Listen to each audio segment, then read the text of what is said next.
That video card on the top there is my brand new Sapphire Radeon HD 7970 GHz edition. I got it yesterday, and it's a pretty beastie card. It'll pretty much tank any game that you throw at it, especially at 1080p. It's designed for higher resolutions.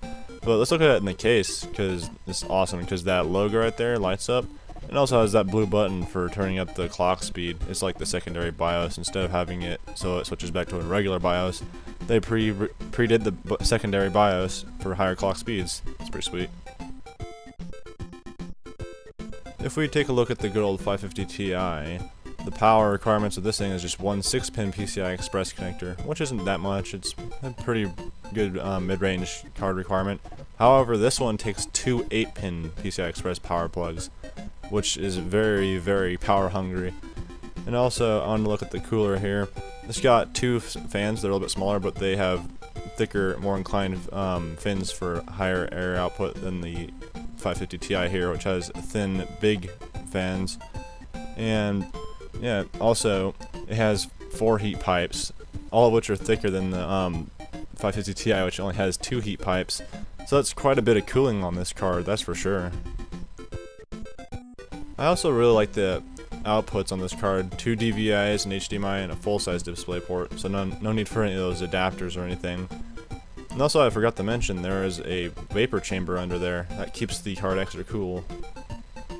So this card has a lot of potential for cooling, but being that it's a higher end card, it's going to be quite a bit louder and quite a bit hotter than this mid-range 550 Ti. And of course it requires a shit ton more power because, well, it's a 7970 GHz edition. This thing is fast. Even in my computer, which has not the highest end CPU, but who cares, no bottlenecking anyway. So the first game that I'm going to take a look at is Crysis 2 here, and I'm playing it on highest settings, which is like I think it's the Ultra preset at 1080p, which has all the tessellation and nice stuff. There is no VSync on, I don't think, just to show the frame rate. And I don't know if there is any anti-aliasing on this. There isn't any options in the menu for it. Maybe they require you to go through the drivers or something like that, or maybe it's always on depending on the certain setting. But anyway, as you can see, this game hardly ever dips below 60, and when it does, it only goes down to like 53 or so. So this thing is just freaking tanking Crysis 2 at ultra settings. It's pretty much amazing. Yeah, this is an earlier level. I couldn't get to any of my later saves because I had to reinstall Windows, because apparently my motherboard didn't like my card at first or something like that. So I reset the CMOS and resealed the card, and then Windows blue screen, so I just reinstalled that and we got everything working here. But anyway, it works very good now that I got everything working again. It's pretty freaking sweet.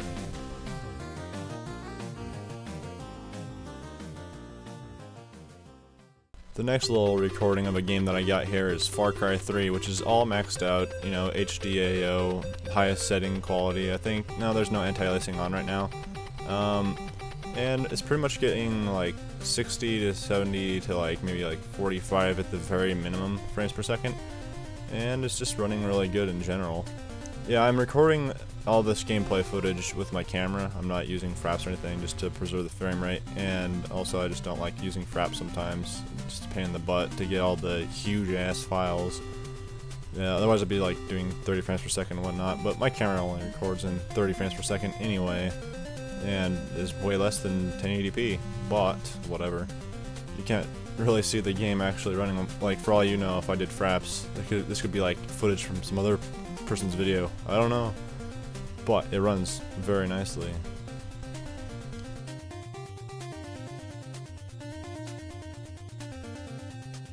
And now this last video I have here is Saints Row the Third, which I do enjoy playing from time to time just to get on there and start screwing around, shooting shit up.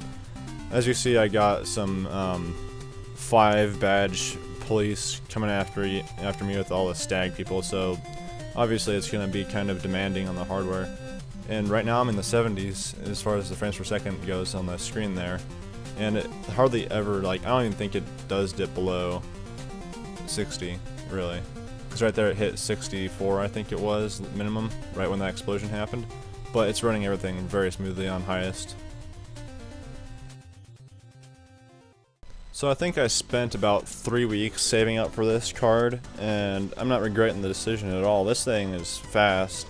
And since I recorded all this stuff, I played Battlefield 3 at 1080p, X4, anti-aliasing, you know, maxed out. Everything doesn't drop below 60 once. It's like butter smooth on everything. And I'm gonna try out some Eyefinity with 3 monitors here in a bit after I get another monitor working with the monitor, or working with power. But that's for a later time. This is a very nice card.